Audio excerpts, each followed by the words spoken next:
On va parler d'une comédienne, Zota, qui était présente sur ce plateau, qui, selon ses dires, a été ta tutrice à un moment, puisqu'elle vous a accueilli, Maman Bleue, Brigitte et toi-même. Et ensuite, la séparation s'est faite de façon, on va dire, très particulière. En tout cas, on rappelle ses propos sur le plateau. Elle me dit, je vais te parler aujourd'hui. Depuis tout le temps, elle et moi, nous sommes depuis 1996. Et elle a disparu pour partir là. Elle me dit, elle va me parler. J'ai dit, d'accord, je t'écoute. Tu sais, est-ce que tu savais que j'allais dans une grande maison comme ça? Alors que moi, même malgré que je l'ai logée, j'étais dans une petite maison, un studio. Et elle est son fils? Elle est son fils. Et pendant combien de temps? Bon, pendant 1 à 2 mois. D'accord, continue sur ce qu'elle t'a dit. Donc, elle me dit, tu sais que, tu as vu, hein, tu ne savais pas qu'un jour j'allais être dans cette maison-là. J'ai dit, oui, qu'est-ce que tu veux dire par là? Elle dit, non. Toi, quand je t'ai laissé mon fils chez toi, je suis allée à Bengourou. Mon retour, je viens, tu as chassé mon fils. Il est assis à côté d'une femme qui vend banane braisée en bas de ton étage. J'ai dit, mais moi, je ne me rappelle pas s'il y a une femme. Jusqu'à aujourd'hui, j'ai habité. Est-ce que tu l'as vraiment chassé? Je ne l'ai pas chassé. Moi, je n'avais pas encore d'enfant. Son fils, là, c'est un enfant qui est gentil. Ça dit, il aime sourire. En tout cas, on ne pouvait pas se fâcher contre lui. Donc, j'étais avec l'enfant. Voilà. Donc, je pense que tu as quand même eu vent de cette histoire, puisque tu es le concerné, hein, celui qui a été mis à la porte ou pas du tout. On aimerait avoir ta version de l'histoire. Ma version, je n'ai pas de version en tant que telle parce que je ne me vois pas en train de parler de ces genres de choses sur soit un plateau de télé ou bien soit sur les réseaux sociaux. Mais la seule chose que je peux dire, c'est que quand cette histoire s'est passée, la seule chose qu'elle m'a dit, Stéphane, si tu peux faire quelque chose pour elle, fais-le. C'est-à-dire, quels que soient les propos qu'elle a eu à dire, mais comme j'étais en train de faire... Ah, donc après la diffusion de l'émission? Après la diffusion de l'émission, voilà.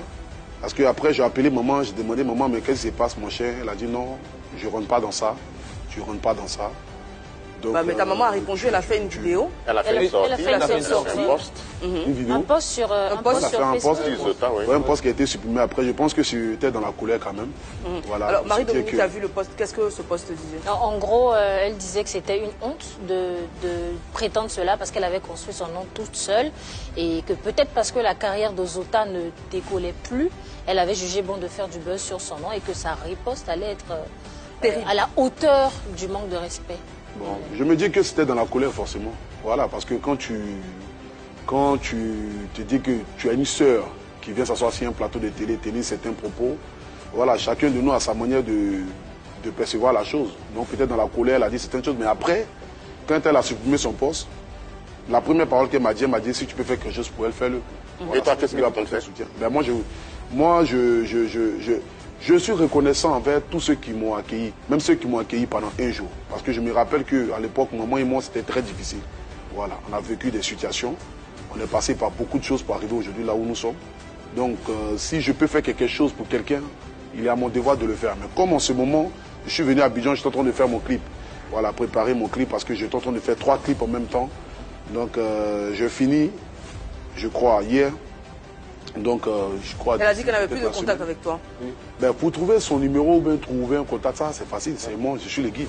Mais est-ce que dans votre famille, il y a vraiment la reconnaissance? Parce que toi aussi, ton cas, dans le temps, tu étais toujours des Bordeaux. Les jeunes, tu ne parles plus de Bordeaux. Je parle plus de lui parce que j'ai ma mère. J'ai fini. Mas Gradel, tu ne parles plus. Sérédé, tu ne parles plus.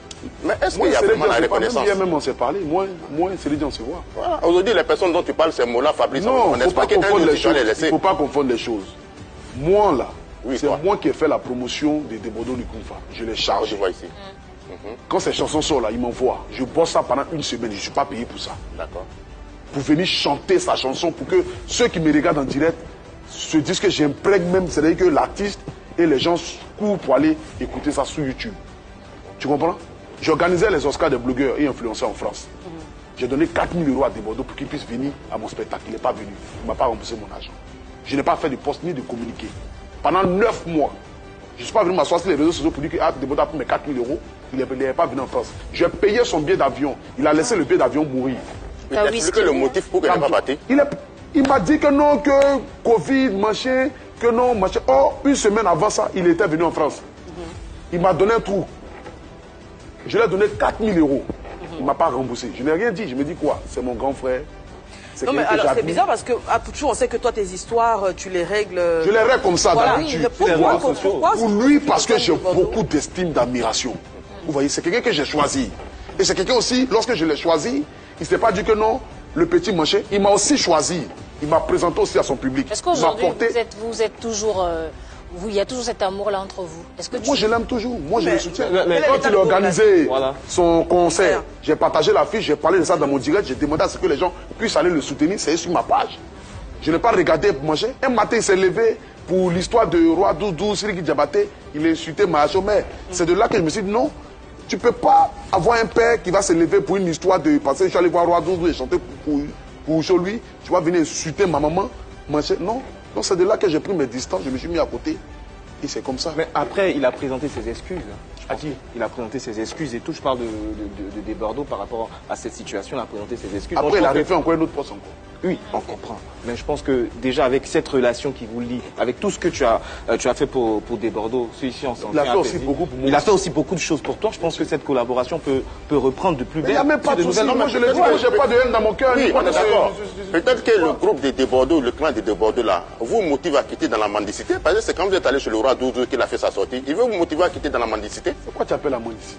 Quand vous êtes allé chez le Roi Doudou. Moi, je me suffis. Roi Doudou, ce n'est pas quelqu'un que je suis. Mais c'est si je pense que Bordeaux s'est plaint. C'est si je pense qu'il s'est plaint, non? Il n'a pas à se plaindre parce que ce n'est pas lui qui dirige nos vies. Nous, on va vers qui? Oui, mais en tant qu'un frère, il veut te conseiller de ne pas être mendiant. C'est pour cela qu'il a fait sa sortie. Tu sais pas de quoi? C'est quoi qu'il conseille? Lui-même, il est allé là-bas. Non, on n'a pas allé là-bas. Lui-même, il est allé là-bas. Il a chanté pour le roi aussi, il a chanté pour lui. Est-ce qu'il a reçu de l'argent? Mais forcément, il a reçu de l'argent. Vous êtes entrepreneur dans le domaine du bâtiment. Vous êtes un technicien en bâtiment et autres métiers périphériques du bâtiment. Vous êtes un promoteur dans le secteur de l'hébergement. Vous avez besoin d'accroître votre visibilité à l'échelle nationale et internationale. Vous avez besoin d'un accompagnement sur le plan managérial. Vous avez besoin de saisir de nouvelles opportunités d'affaires. Vous avez besoin d'un cadre propice à votre séjour correspondant à votre budget. Une seule adresse vous suffit, www.vicon-saal.com. Pour plus d'infos, veuillez nous contacter au +237 679 759 611. +237 697 508 776. Douala, Cameroun.